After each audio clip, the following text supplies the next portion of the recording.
negara Republik Indonesia. Nah kemudian keberagaman, kita beragam, gitu ya, tidak bisa dibantah. Memang Indonesia, jangankan Indonesia, berau saja beragam. Gitu. Kemudian baru kelokalan, lokal, daerah kedaerahan, kemudian lintas wilayah, partisipatif, manfaat, keberlanjutan. Nih yang sekarang jadi pembicaraan secara nasional. Keberlanjutan. Kita membangun harus berlanjut, apa semua harus berlanjutan. Kemudian kebebasan berekspresi, keterpaduan, kesederajatan, dan gotong royong. Karena memang berkesenian pasti harus bekerja sama gitu. Tidak melihat sukunya, tidak melihat agamanya. Ketika kita berkesenian, kamu bisa apa, kamu bisa apa, kamu bisa apa, kamu bisa, kita sama-sama menjadi satu kesatuan.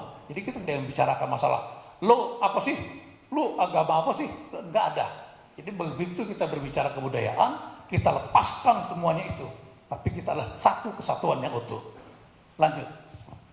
Majuan kemudian bertujuan ya, mengembangkan nilai-nilai luhur budaya bangsa, memperkaya keberagaman budaya, kemudian memperteguh jati diri bangsa, kemudian memperteguh persatuan dan kesatuan bangsa, mencerdaskan kehidupan bangsa, meningkatkan citra bangsa, mewujudkan masyarakat madani yang berbeda-beda, gitu ya, meningkatkan kesejahteraan rakyat, melestarikan warisan budaya bangsa, mempengaruhi arah perkembangan peradaban dunia sehingga kebudayaan menjadi haluan pembangunan nasional. Jadi nggak main-main tuh.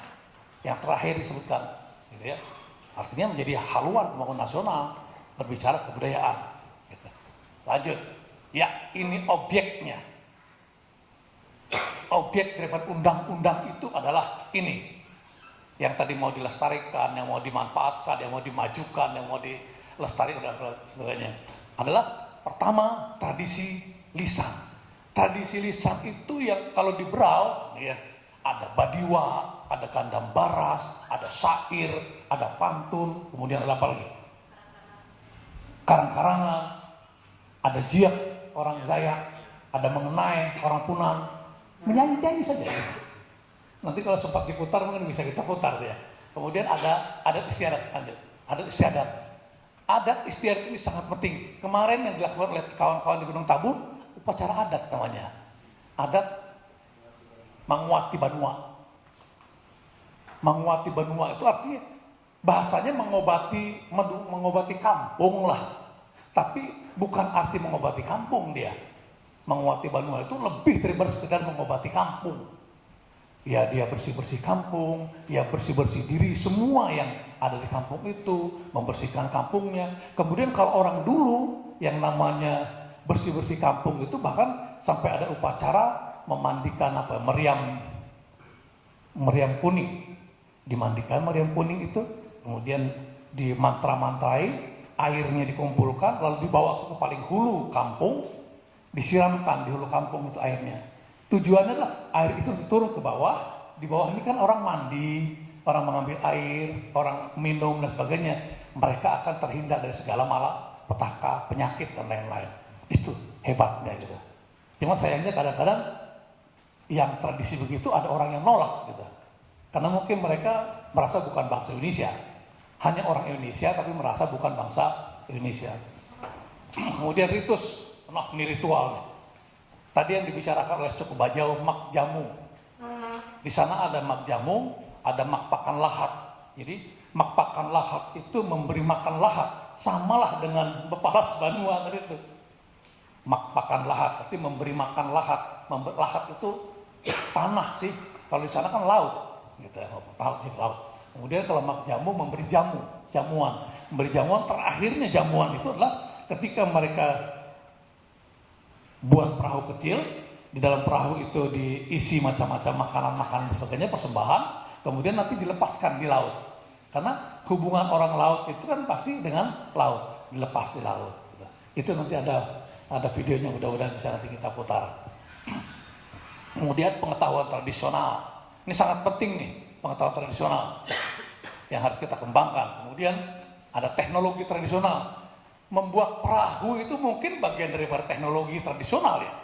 Membuat perahu tradisi, membuat kapal. Kemudian apa lagi? Saya baru tulis pangoling. yang dijelaskan Pak Erson, saya baru tulis penguling. Mungkin orang Berau ada yang tahu penguling. Penguling itu adalah ya bidan beranak. Namanya penguling. Nah nanti terakhir dari si tugas penguling bersama orang dia membuat obat-obatan untuk si ibu yang baru lahir. Ada namanya param, ada namanya jarangan, ada nama. Oh luar biasa, saya catat soal itu. Wah ternyata ini adalah bagian teknologi dan ilmunya adalah ilmu kesehatan. Kalau kita mau teliti berarti kan budaya kita nggak perlu kita belajar ke luar negeri gitu. Bahannya ada di Indonesia. Lanjut tentang seni. Wah kalau seni udah nggak bisa dibicarakan kita. Berkesenian luar biasa orang Indonesia. Dari Sabang sampai Merauke kesenian unik. Cuman dari paling barat alat musiknya biasa-biasa saja. Begitu ke Pulau Jawa sampai ke Bali alat musiknya luar biasa. Begitu ke arah ke timur, ke tengah, ke timur alat musiknya berkurang lagi. Sampai bagian paling timur Papua alatnya hanya pakai apa itu? Macam bongo saja. Dan gitu. Ya. Tapi itu semua punya keunikan dan luar biasa. Nah kalau kita berbicara teknologi kebudayaan dunia, Indonesia seharusnya tercatat sebagai teknologi dunia kesenian terhebat di dunia. Kenapa saya katakan begitu? Bayangkan Bapak Ibu sekarang, adik-adik semua, bisakah kita membayangkan orang-orang dulu di zaman kerajaan dulu membuat alat gong, membuat alat kenong, buat alat apa nih yang dipukul dari besi, semua terbuat dari besi, ada yang dari logam, ada yang dari kuningan. Saya pernah membayangkan gimana caranya mereka mendapatkan itu. Padahal di dunia barat belum ada. Ini kisah 1000 tahun yang lalu. Bukan 100 tahun yang lalu gitu. Kita di Nusantara sudah punya teknologi yang luar biasa. Mereka mampu mengambil bibit besi, mereka bisa mengambil bibit kuningan, mereka bisa mengambil bibit lainnya, kemudian mereka kumpulkan, mereka olah sedemikian rupa, dan kemudian mereka buat menjadi alat-alat kesenian yang luar biasa. Makanya seharusnya Indonesia itu negara paling terhebat di dunia. Mana Meksiko? Meksiko cuma pakai gitar. Pakai apa lagi? Paling-paling tambahin apa tuh? Harmonika. Gitu. Pakai flute. Kita ada suling kok. Biasa-biasa aja. Oh, mereka main begini ya. Indonesia. Lihat Sunda. Lihat Bali. Alat kita adalah alat yang luar biasa canggihnya pada masa itu. Cuma sayang karena kita dijajah oleh bangsa Eropa, lalu kita seolah-olah tidak punya teknologi apa-apa. Padahal teknologi kita luar biasa. Dan kebudayaan kita juga luar biasa. Dan ternyata memang Nusantara diilhami oleh Allah Subhanahu wa Ta'ala, Tuhan Yang Maha Esa, memang tanah yang luar biasa. Menyediakan itu semua. Bagaimana mereka caranya mencari logam? Bagaimana caranya mereka mencari bibit-bibit besi itu dikumpulkan menjadi alat-alat musik. Itulah Nusantara, Indonesia. Kemudian berbicara dengan bahasa. Bahasa juga. Dari Indonesia kalau tidak salah sekitar 600-an suku bangsa yang seluruh Indonesia ada. Dengan bahasa daerahnya masing-masing. Harus kita pertahankan ini. Kenapa? Semua dari sekian banyak ini adalah bagian dari jati diri bangsa Indonesia yang membedakan bangsa kita dengan bangsa-bangsa lain di seluruh dunia. Kalau ini kita punahkan, kalau ini kita hancurkan dan kita hapuskan dari negara Indonesia, negara kita akan hancur, terbelah-belah, tidak ada lagi punya kebanggaan, tidak ada lagi merasa punya kekayaan yang luar biasa. Jadi kebudayaan itu sangat penting untuk kita pertahankan. Bahasa, gitu. Kemudian permainan rakyat, wah luar biasa. Ada belogo, ada bagasing, kemudian apa lagi? Ada begalah, basin, masa yang gini, gitu. Wah, saya dulu pintar main asin-asin begitu. Nah plus nanti kemudian ada main karet, karena itu kan lebih modern. Kemudian ada tradisi orang kita di sini, babinti namanya. Cuma saya tidak pernah melihat lagi babinti ini. Babinti itu kan kaki sama kaki diadu. Jadi dulu orang-orang Banua, orang-orang Barau itu jangan main-main. Kalau namanya main bola, dia kalau main bola pasti turun sama gurunya, sama sepuhnya. Disapu-sapu nih kaki kan gitu, supaya kuat babinti. Jadi artinya memang betul, dulu memang ada tradisi olahraga babinti. Kemudian Dayak ada ulas kayu. Jadi kayu itu panjangnya kira-kira segini. Sini pegang untuk putar ke sini, lawannya nih kan putar. Siapa yang lebih kuat?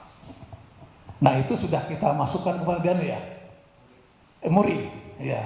Yang pulas kayu itu kebetulan saya masih di pariwisata sempat menjadi muri, masuk di muri, pulas kayu. Olahraga tradisional, permainan rakyat luar biasa memang. Nah ini harusnya buat kita harus kita catat, gitu. Tapi lanjut aja dulu, lanjut. Kemajuan kebudayaan dilaksanakan berlandaskan Pancasila, ya ini memang sudah aturan begitu, ya ini dunianya. Lanjut. Nah, berbicara dunia, kita berbicara hanya 4 negara saja. Jumlah 190 negara, penduduk dunia sekarang tidak kurang dari 8 miliar. Konon katanya kalau penduduk dunia ini mencapai 9 miliar, maka kemiskinan akan terjadi sangat luar biasa. Karena sudah terjadi perebutan makanan. Karena kurangnya lahan, jadi akhirnya terjadi perebutan makanan. Jadi lagi penduduk terbanyak, ini hati-hati nih. Cina ini 1 miliar lebih, oke lah, karena emang wilayahnya luas. Kemudian India 1 miliar lebih, ya penduduknya loh. Ini bukan uang ya, penduduknya yang 1 miliar lebih gitu. Begitu turun ke nomor 3, kurang lebih 330 juta. Itu USA atau Amerika Serikat. Hati-hati dengan kita. Amerika negara maju loh. Gitu ya, literasinya sudah luar biasa. Begitu masuk ke Indonesia sekarang, kemarin waktu Pak Presiden pidato menyebutkan penduduk Indonesia sekarang 280 juta. 280 juta. Kalau terus penduduk ini berkembang dengan pesat, tidak diimbangi dengan kemampuan sumber daya manusianya, maka akibatnya sangat fatal. Kemiskinan akan terjadi. Apalagi dibangun oleh bahasa-bahasa hoak yang mengutamakan supaya kita menjadi orang miskin. Contohnya, untuk apa kamu menjadi orang kaya kalau nanti jahat? Lebih baik kamu jadi orang miskin tapi jadi orang baik. Kan? Itu kan mengajak kita semua jadi orang miskin. Gitu. Nah kalau kita semua masuk ke dalam pola pikir seperti itu, maka berbahayalah kita berpenduduk Indonesia yang 250 juta. Tapi apabila kita sukses menjadikan Indonesia, warga negara Indonesia berpikiran positif, berpikiran membangun yang luar biasa secara bersama-sama, maka 280 juta itu menjadi sumber daya manusia yang luar biasa. Seperti Cina. Lanjut. Nah, ini globalisasi ini sudah mulai masuk dia. Mempengaruhi, jadi globalisasi ini mempengaruhi semua sendi-sendi kehidupan dan kebudayaan nasional. Kemudian, belum masih. Rakyat Indonesia berkewajiban menjaga dan mempertahankan tanah air Indonesia. Lanjut. Rakyat Indonesia berkewajiban melindungi, mengembangkan, dan memanfaatkan kebudayaan sebagai ciri khas dan jati diri bangsa. Kemudian, yang membedakan bangsa kita dengan bangsa-bangsa lain. Lanjut. Masuk ke Berau. Lanjut. Ya. Nah, Berau ini jelas ibu kotanya jangan lupa ya. Saya kadang-kadang kalau tanya sama siswa di mana ibu kota Kabupaten Berau bingung semua. Jadi ibu kota Kabupaten Berau ya di Tanjung Redep ini gitu. Jangan bilang kota Berau, nggak ada. Kita kota Berau, mana kota Berau? Kabupaten Berau, betul. Jadi kita ini wilayahnya Kabupaten Berau, bukan kota Berau tapi kota Tanjung Redep. Jadi yang Sanggam itu adalah kota Tanjung Redep. Kota Tanjung Redep, kota Sanggam. Sanggam itu kira-kira sehat, anggun, gairah, aman, manusiawi. Jadi Sanggam. Itu karya teman-teman di DPR dulu ya. Sanggam. Ya, keren. Kemudian jumlah penduduknya tidak kuranglah dari 238.000. Dengan luas wilayah 36.962,37 km persegi. Jadi kita luas sekali. bisa dijadikan kira-kira satu provinsi, bisa dijadikan kira 3 kabupaten pun bisa gitu ya. Tapi penduduknya belum nyampe gitu, karena penduduknya sedikit, akhirnya ya sulit untuk berkembang untuk jadi kabupaten baru. Terdiri dari 13 kecamatan. Lanjut. Ya, inilah orang pertama yang mendirikan kerajaan Brau. Jadi sebelum-sebelumnya sudah ada 7 Banua. 5 Banua dan 2 rantau. Kemudian hari oleh beliau ini disatukan menjadi satu kesatuan yang utuh menjadi kerajaan Brau. Nama beliau adalah Badit Tipatung dengan gelar Aji Surya Nata Kesuma. Sejak inilah bahasa Banua menjadi bahasa negara kerajaan Brau. Jadi bahasa Brau itu mulai menjadi satu kesatuan yang utuh di wilayah Banua Brau adalah sejak berdirinya kerajaan Brau. Jadi kalau ada yang tanya bahasa Brau itu mulai kapan sih? Wah, akhirnya kan bahasa Brau, bahasa Banua itu mulai sejak berdirinya kerajaan Brau. Jadi dulu orang Bajau, orang Dayak, orang Brau harus tahu berbahasa Banua karena bahasa komunikasinya di kerajaan itu menggunakan bahasa Banua, bahasa Brau. Kemudian orang datang juga harus belajar 1-2 kata tentang bahasa Brau agar komunikasi dengan kita bisa. Gitu, ya. Lanjut. Wah, ini Raja Alam yang melawan Belanda. Lanjut. Ya, ini kerajaan yang kemudian pecah menjadi 2 kerajaan, kerajaan Gunung Tabur dan kerajaan Sambaliung. Lanjut. Untuk kemajuan kebudayaan daerah Brau harus didukung seluruh stakeholder. Ya, ada pemerintah kabupaten, ada swasta, ada lembaga sosial masyarakat, kemudian ada di sini ada Dewan Kesenian dan masyarakat perorangan. Jadi untuk menggerakkan kebudayaan, kesenian itu tidak bisa sendiri-sendiri, tetapi harus bersama-sama. Terpisah masing-masing satu orang boleh, tidak masalah, tapi nantinya menjadi satu kesatuan, sama-sama memajukan kebudayaan Brau. Lanjut. Oh, ini sudah saya jelaskan. Lanjut. Kemudian ada tradisi. Tadi ada sedikit saya ceritakan ya. Sebelumnya, ya, ini belum. Ya, ada tradisi. Ada pengobatan, bakjin, belian kinyambat. Ini belian kinyambat adanya di Batu Putih. Orang Dayak Basak di kesininya Batu Putih, apa sebelum Batu Putih? Lenggok ya. Iya. Apa namanya kampungnya itu? Yang Tembudan, betul. Tembudan. Karena di Tembudan itu makam Raja Alam. Kemudian ada Mangwati Kampung, gitu yang disebutkan tadi. Kemudian ada tolak bala, buang naas, mendirikan rumah, kemudian menurunkan perahu. Ini tradisi semuanya, tradisi. Karena biasanya kan menurunkan perahu, orang-orang Brau, orang Bajau, orang pedalaman, pasti baturunan, gotong royong. Jadi baturunan itu kan bahasa sini, gotong royong. Mereka begitu mau menurunkan perahu, biasanya ada baca doa, kita harus doa beramai-ramai didorong perahu.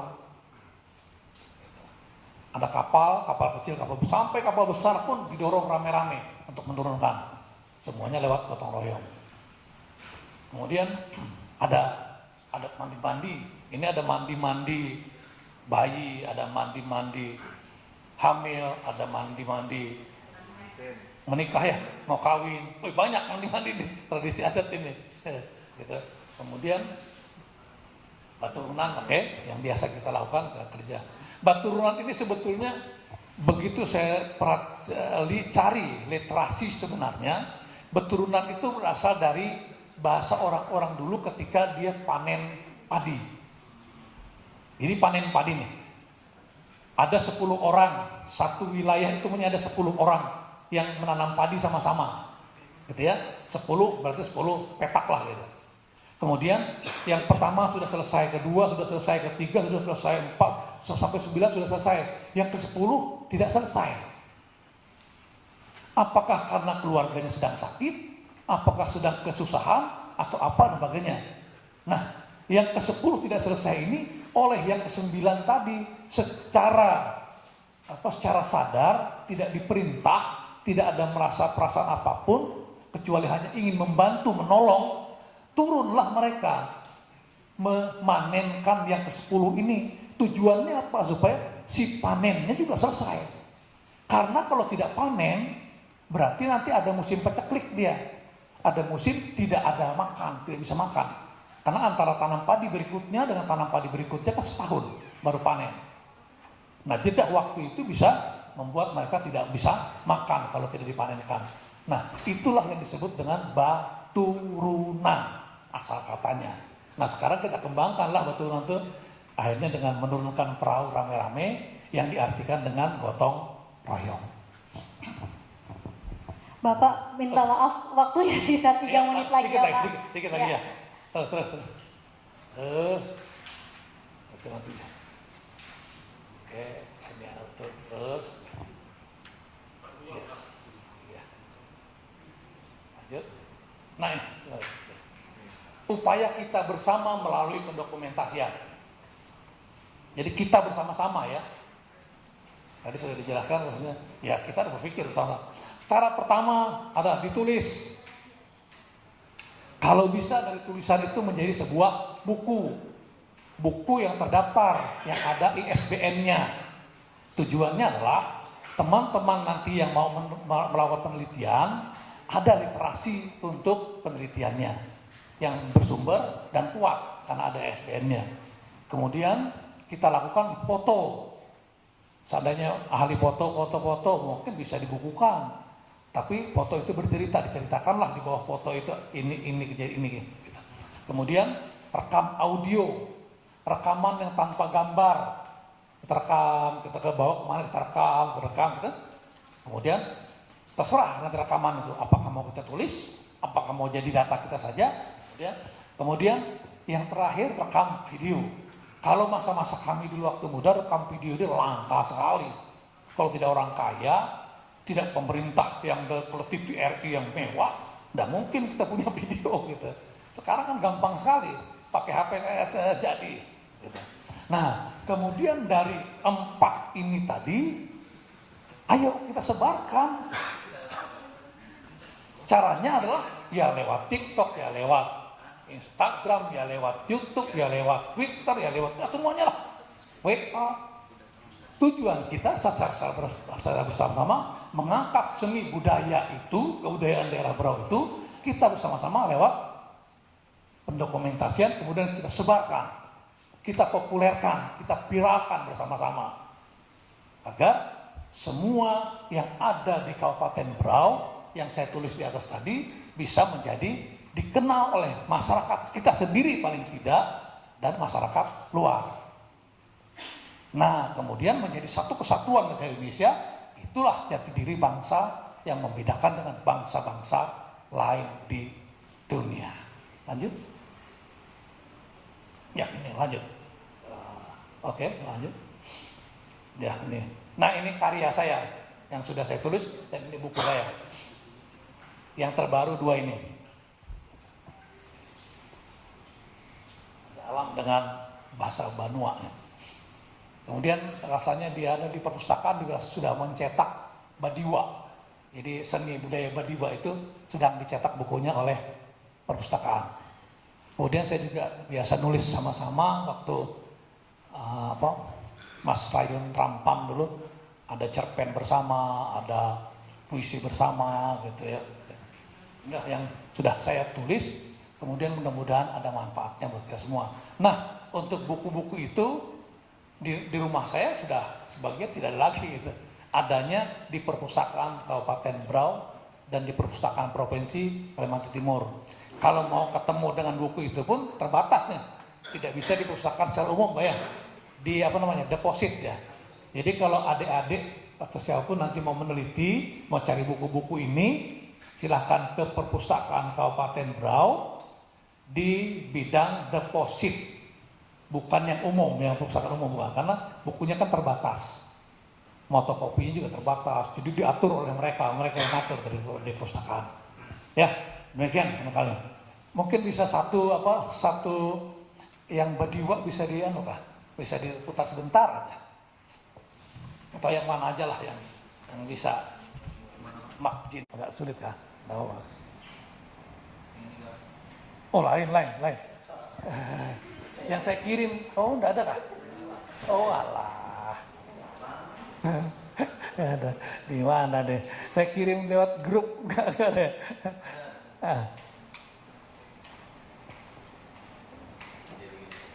Bentar ya.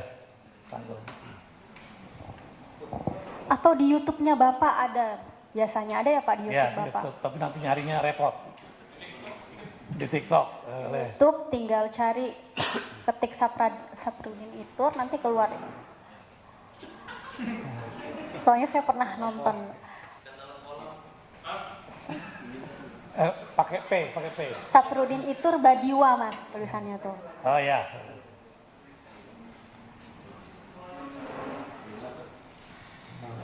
Apa aja lah yang bisa ketemu lah. Ya. Cari Badiwa, jauh nih di bawah dia. Aduh, di mana ya? Langsung di subscribe, oke. Jangan bingung. Atau diketik aja Mas, Saprudin Itur Badiwa, nanti keluar. Nah, ini dia. Iya. Bisa kedengaran kah? Ini sastra Badiwa, itu memang beliau menceritakan kepada saya adalah asli memang ada hubungan dengan makhluk gaib dewa. Jadi beliau menceritakan bahwasanya apabila beliau saat menyanyikan lagu ini, Badiwa ini, maka para dewa-dewa datang melihat dan menyaksikan dan mereka tersenyum dengan senang sekali. Gitu.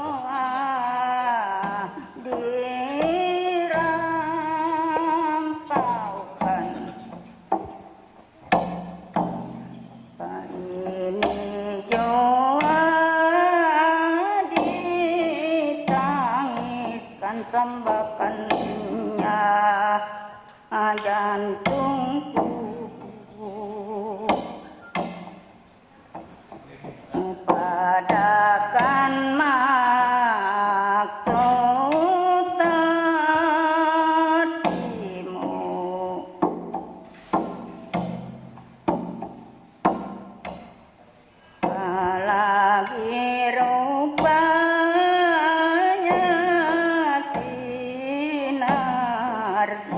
pandangkan punon rupanya si gunung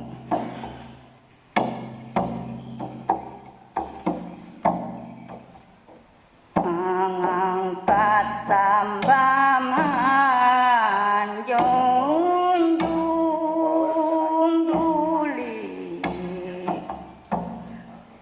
Terima kasih. Itu Dek, adik-adik semua menghubunginya repot. Nanti kalau karena ibu ini ngomong jarang, sulit berkomunikasi. Jadi saya ketemu beliau ini ketemunya lewat tokoh agamanya, Pak Haji Mardan Dibangun. Hubungi beliau dulu, lalu beliau dengan istrinya datang ke rumahnya ini, kemudian dibawa ke pondok ini, kemudian ngomong saya pun tidak nyambung karena bahasa beliau kan bahasa jadi saya juga bawa anak-anak tidak nyambung, aduh kayak apa ini ya, nyambungnya dengan si tadi Pak Mardan dengan istrinya, itulah yang sering berdiskusi dengan saya. Nah kemudian ini sangat langka dan sudah hampir punah. Aduh kecewa betul saya kalau seandainya ini bisa punah. Nah sebelum punah, ayo kita rame-rame, teman-teman yang YouTuber, TikTok dan sebagainya, ayo datangi ibu ini ke Bangun, rekam dia, buat macam-macam lah, terserah mau dibuat berita A, berita B, C dan sebagainya, kita populerkan dia. Dan mudah-mudahan nanti ada anak-anak generasi berikut bisa menyanyikan yang sudah kita rekam itu. Tujuannya adalah kita melestarikan kebudayaan yang hampir punah. Terima kasih. Assalamualaikum warahmatullahi Tepuk wabarakatuh. tangan untuk Pak Sapridin Itur. Satu yang saya garis bawahi, ternyata selain pentingnya mendokumentasikan, ternyata mempublikasikan juga penting ya Pak. Percuma kalau disimpan aja tapi nggak ditaruh di YouTube, di TikTok, atau dipublikasikan, ber-ISBN juga percuma. Gitu. Oke, kita beralih ke Pak